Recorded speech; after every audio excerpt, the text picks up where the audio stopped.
Hey, so if you want to turn long, messy URLs into short, clean links, yeah, Bitly makes it super easy. In this guide, I'll show you step by step how to shorten links using Bitly, even if you're a complete beginner. First, open your browser and go to the Bitly website. If you don't have an account, yeah, create one. Otherwise, just log into your dashboard. Once inside, click the Create button to start shortening your link. Now paste your long URL into the input field.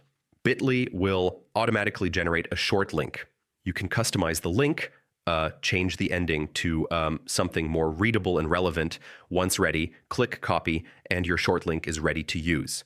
Now, share your link anywhere, social media, emails, or websites. And finally, check your analytics to see how many clicks your link gets. So yeah, that's how to shorten links using Bitly. It's quick, simple, and really useful for sharing clean links. If this helped, subscribe for more simple tech tutorials.